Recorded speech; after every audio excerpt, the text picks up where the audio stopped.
Every rancher I know hates cholla. It spreads fast, it stabs everything, and it wrecks cattle.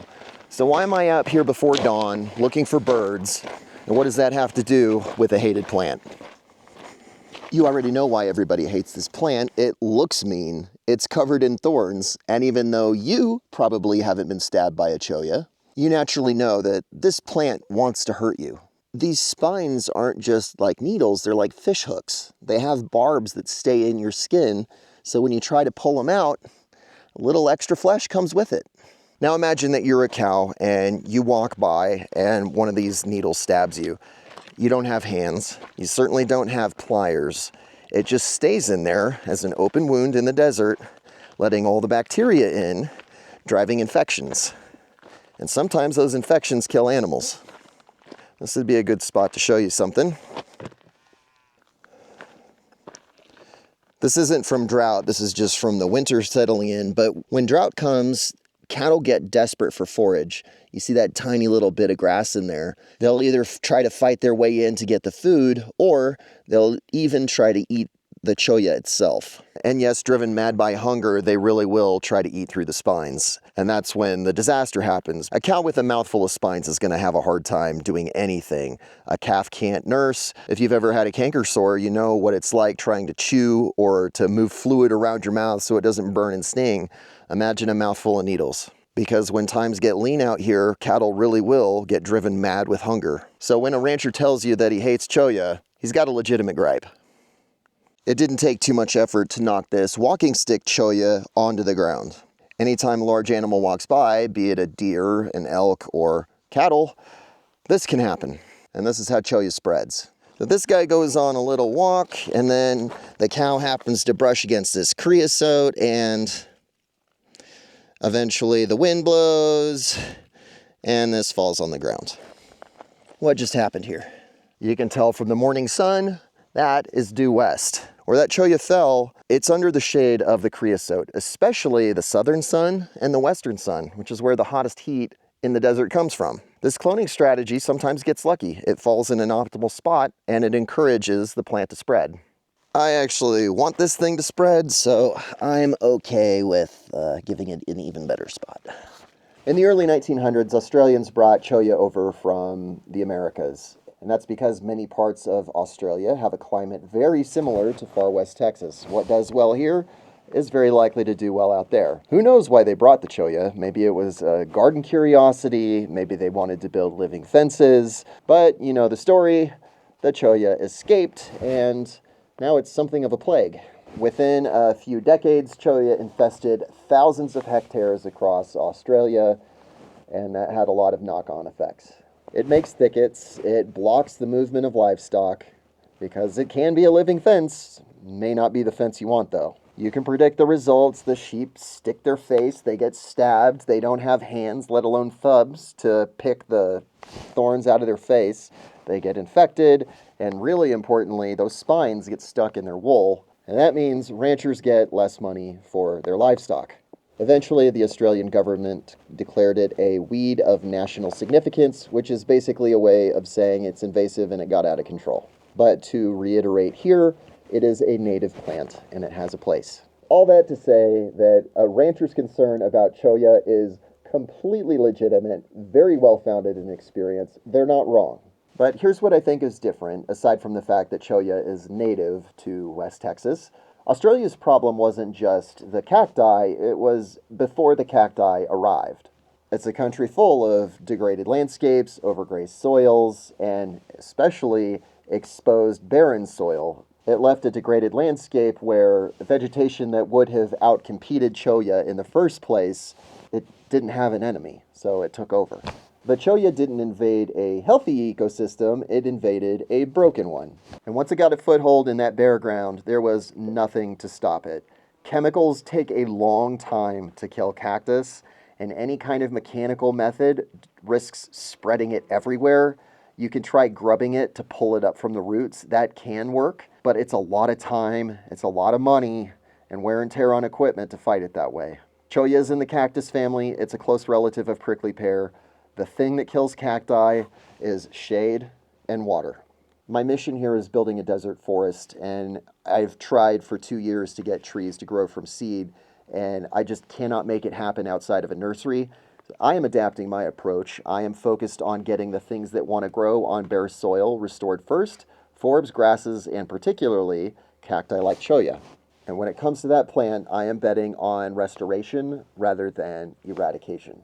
My plan, if I fix the soil and I fix the water cycle and I build some cover, it's going to eventually outcompete the Cholla. It has its role, and then I want it to work itself out of a job. I recently took my family down to Native American Seeds, their farm in Junction, Texas, which is on the Edwards Plateau. They average about 20 inches of rainfall, so 6 to 8 inches more than me. It's a significant difference. Mine's 12 to 14. As we stayed at a cabin there, which I highly recommend. It's so awesome. It's a great experience. It's on the Llano River. Highly recommended. But while I stayed in the cabin, I noticed Cholla growing everywhere, and it looks completely different from what I see here at DUSTUPS. On my ranch, it grows maybe this tall, and a big thicket might be this wide. At Native American Seeds in Junction, they were growing about this wide and up to about here, and covered in berries. There's a right amount of support to add for that plant if it was my goal. It's not. It's a scaffolding species that I want to use and then, like I said, have it work itself out of a job. What I noticed about the Cholla is where it was growing and how it was growing. It wasn't growing like I see on DUSTUPS. On DUSTUPS, it's on thin soils, generally growing by itself. At Native American Seeds, it was growing next to grasses and trees, and it had significant shade. I suspect the reason that happened is a combination of rainfall and different soils.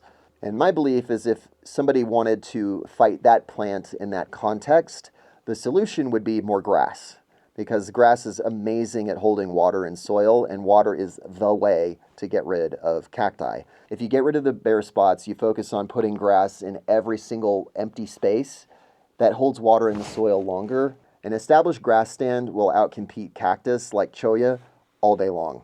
Even visiting a real-life location where somebody with a farming or ranching background might look at that bush and see a problem, I understand and sympathize with that view, but I also see more ecology as the solution rather than chemicals or grubbing.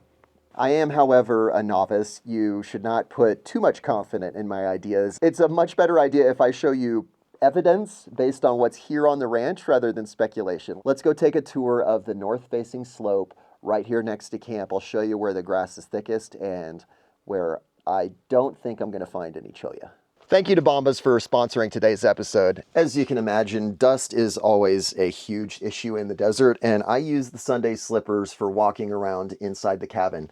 It helps keep the dust off my feet, and it helps me from tracking the dust from outside inside. My cabin is a retired laundry room from the oil fields. The floor is, we'll just call it minimalist, and putting bare feet on cold floor in the morning, not the most ideal way to start the day. Whether it's the merino wool shirts that I wear all the time or the Sunday slippers I have on my feet, Bombas makes amazing products. I'm proud to have Bombas as a sponsor because they make amazing products, but they're also a giving brand. They've donated over 150 million items to those in need. When you buy an item on the Bombas store, whether it's these Sunday slippers or the socks that they're really famous for, Bombas matches that item with somebody in need. Feel good and do good with Bombas. Go to bombas.com/dustups and use the promotion code DUSTUPS to take 20% off of your first order.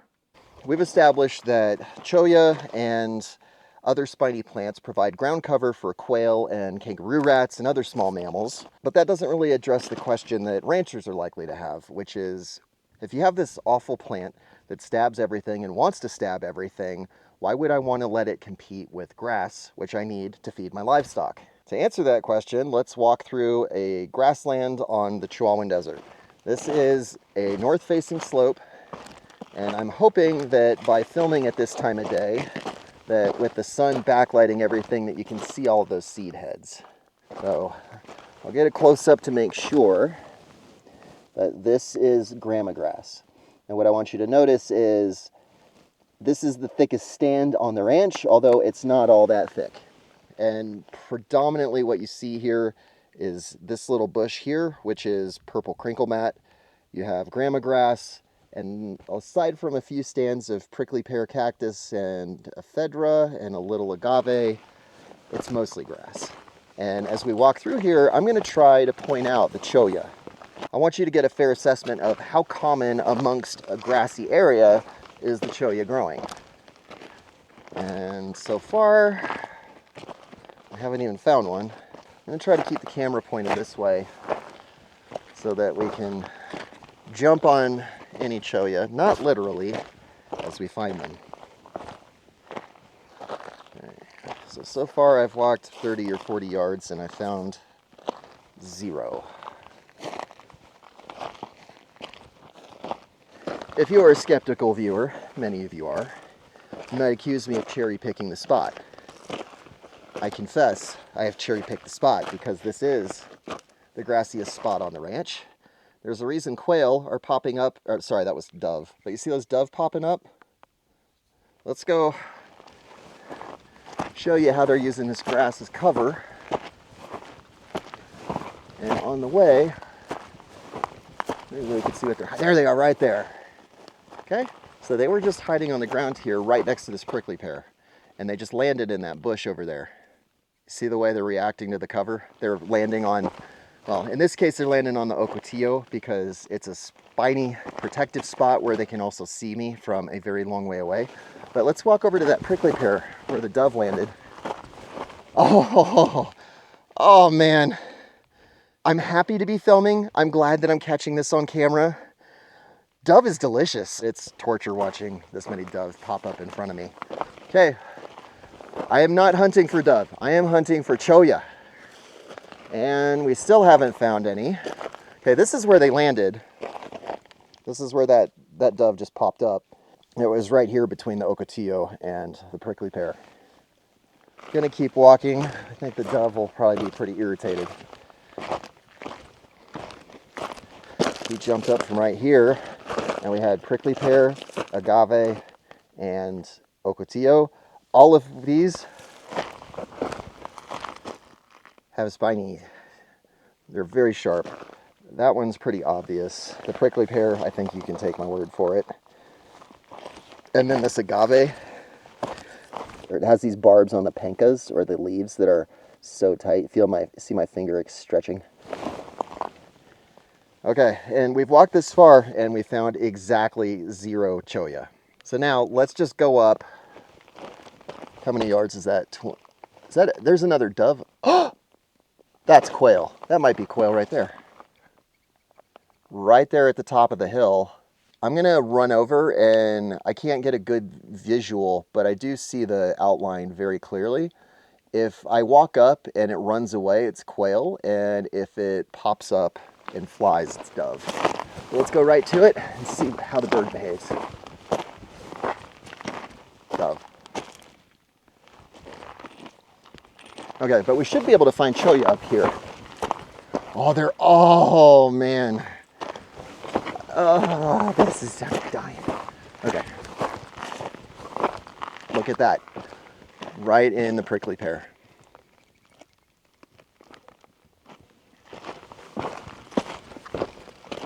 Huge stand of it. It's possible for the birds to hide in it every which way. Sorry, I'm trying to get my camera. It's on a gimbal. It doesn't always cooperate. It's no surprise that they would love an area like this because it's kind of open, but it's also spiny and protected. Now, this is the kind of area where I'm expecting to find cholla. Nope, there we are, right here. Here we go. Cholla, right here. Hey, I promise you I did not know that particular plant was here. It's just from knowing the soil and what's under my feet. And the way I know what's here is from the grass. I don't know if it comes out on camera, but you see this bald spot? How there's a couple of shrubs, there's agave, but there's nothing else growing. The reason is the depth of the soil to a restrictive layer, which in this case is caliche. On these relatively flat surfaces on top of the hills, rain falls, it dissolves calcium in the soil. The calcium stays in solution as the rain drips down. However, the sun eventually evaporates the water from the ground up to 2 feet below the surface. The water leaves, the calcium stays. And because the calcium's there, it's not deep enough for roots to go get the water they need. That grass needs at least a foot of topsoil and preferably 1 to 3 feet of topsoil to really survive. And that's exactly what is marked out. Where the soil coverage above the caliche is thin, that's where the cholla grows. As we walk and explore, you'll see that the cholla is not covered around lots of grass. It tends to grow separately, and that's because it needs thin soil. At least on my ranch. Maybe it grows differently elsewhere, but I spend enough time out here, I see the patterns. Knocking that cholla down created just a little bit more quail habitat. And this is not a hunting video, but let's go see if we can find some. The reason I'm out here is to build a desert forest. And as you can imagine, it costs a lot of money. I've got to find a way to pay for all of this. So how do you turn land in the middle of nowhere, which is obviously a major hindrance and the reason that I got it for $247 an acre, into an actual asset? Well, the isolation is a fantastic resource for hunters. Of course, it's got to come with animals, but the work I'm already doing supports animals, and there's a lot of invasive species out here that cost a lot of money to hunt. Audads sell for $3,000 an animal, and Daniel saw one at our feeder last week. And about a month ago, we saw a Roosevelt elk, which is not the native elk that belong here. Those are supposed to be Rocky Mountain elk, but we killed them all. A conservation mindset is what pays the bills, and I do enjoy hunting, but it's not my primary activity. Daniel has his guiding license from the state of Texas, and although I do enjoy hunting, I don't enjoy it so much that I want to be the one to take the resource. My goal out here is to build a desert forest.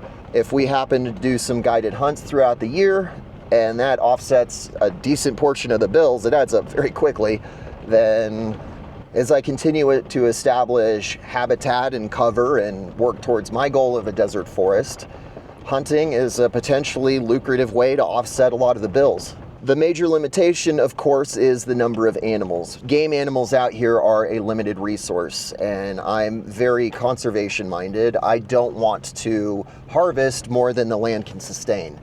We do actually have a significant amount of quail out here, but not enough to justify bringing hunters out yet. There's a covey near camp that we see periodically, and now that we have our game feeder up and running, and we're handing out a bunch of free food, we're seeing quail pretty regularly in that location too. They like free food, just like every college student in the world, but very importantly, there's also places to hide nearby, including cholla. The only quail I've ever hunted is bobwhite quail, and that one's very easy to call because you try to whistle bob white. That call out here, though, is useless because we have Gambel's quail, and Gambel's quail is much harder to imitate. I am going to cheat. I have some recorded sounds on my phone that I'm going to try to play and see if we can't get the quail to respond to our calls. Before we start, I want to warn you, this may not work. It's hard to do on demand.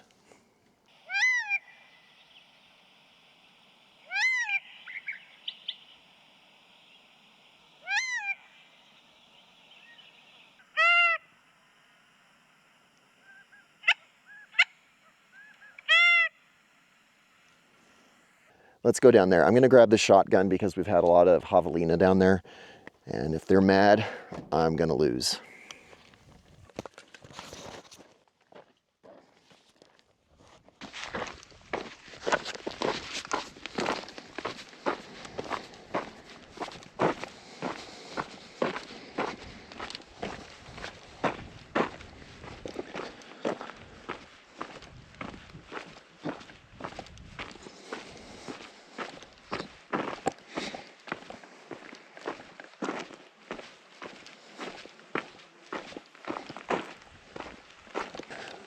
Those are the tires that I lost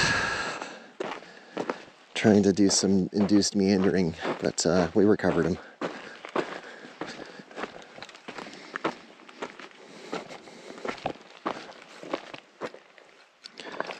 This is probably my best place to get out of the wash. I haven't actually been over here since Daniel set up the feeder.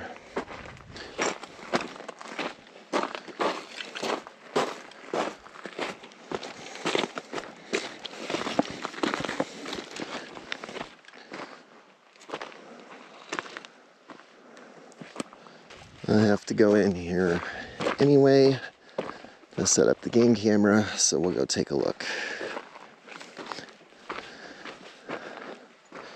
We have this gap in the fence because cattle can't manage a turn like this. So this lets all the javelina and mule deer in, although they can jump the fence, and keeps the cattle out. It's not ideal that I'm in here right now.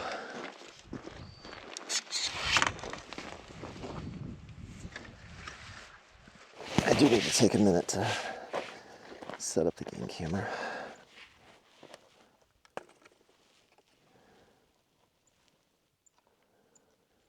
Let's try one more time.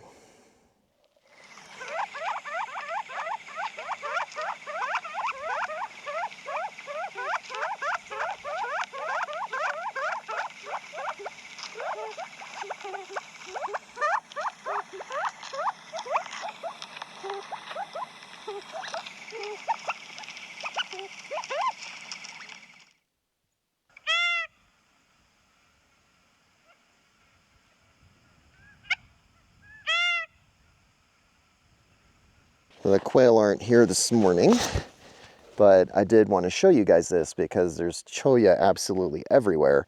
And this has nothing to do with quail, but all of this cholla, whether it's walking stick cholla like over there, or this Christmas tree cholla, this is the reason that this general area has quail, because it's there. There's a stand here. There's a stand here, a small one. And then you have this very large one right here. There's some growing next to this feeder with the ocotillo.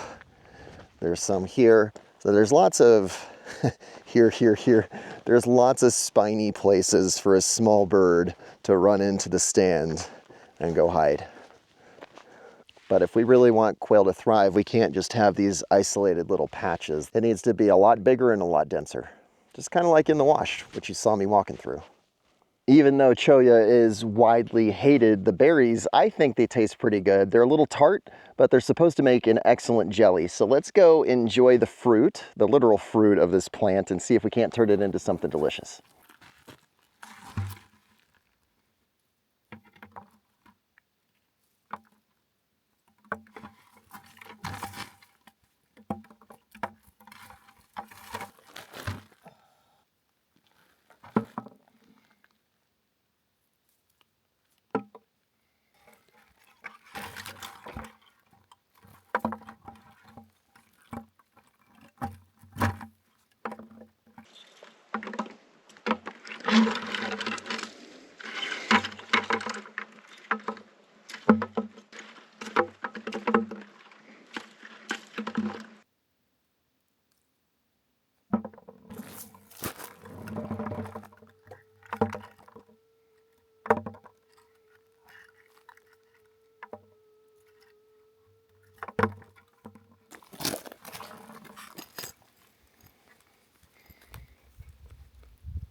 I have never tried making this before. I assume this is enough berries. I think it's way more than I need, but what do you think? Still in there.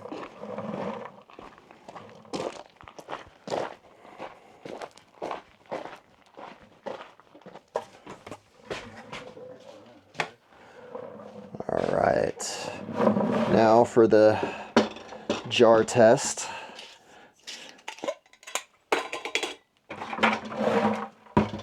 That looks like it'll be pretty close.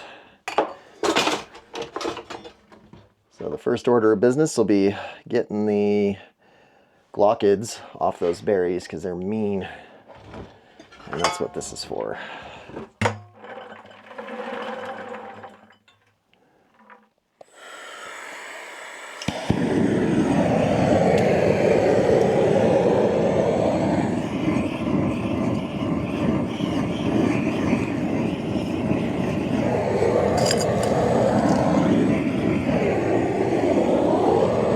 I have some gently sauteed cholla berries.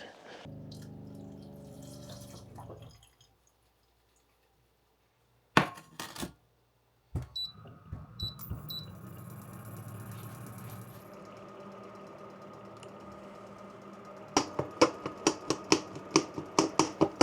guess there really isn't much to get out.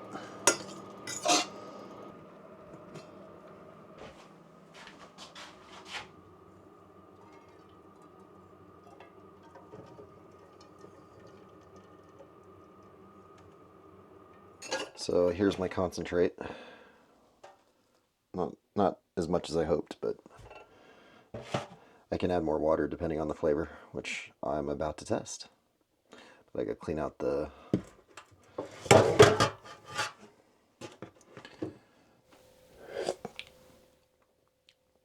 It's good.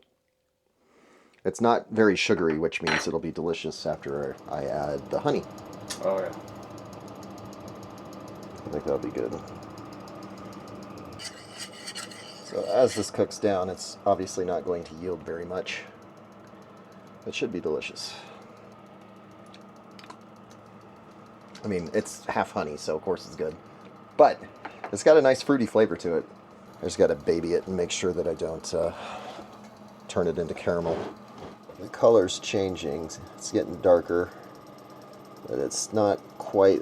This isn't going to really be a jelly because I don't have pectin. It's probably more accurate for me to call it a syrup. So this looks like it's just about reduced down, and I got to pull it, otherwise it's going to turn to... Well, we're almost there. I'll let it run just a little bit more. Syrup is a much better description, and this yield is comically low, but I think we'll have enough for 2 slices of toast. It definitely smells good. It is like, good. It's such a pleasant, like, fruity / honey, obviously, aroma. It's. You want some toast? I think we're gonna get some of the toast. So let me go get some bread. We'll have enough for like 2 slices, and even it'll be a little thin. All right. I mean, it's toast. Can I pour it for you? That's good for now, because I know there's not a whole lot. No, there's still a ton left. Oh. It's just, I brought the pan outside, and obviously it thickened a great deal. Basically turn this into cholla honey. Mm-hmm. It looks good, but holy cow. I thought I had easily enough, and this is comically undersized. At first, it definitely looked like, oh, that'll be enough to do, several pieces of bread. Yeah, no. Nah. No. It's a subtle flavor. The honey's not overpowering it. Like, it's, like, refreshing. Yeah. It's pretty mild. Yeah, it's nicely refreshing. And I know that because off camera, I kept sampling the ware. But it's not super sweet, which I like. Yeah, it's surprisingly mild. I had to walk... Well, I guess I didn't walk that far. Maybe... Oh, yeah. Oh, yeah. A half mile of walking for a tiny bit of jelly. It's a modest harvest, but we'll improve with time. Cholla isn't the only hated plant that I'm working with. Check out this episode. Farmers hate this weed, but it might save my desert ranch.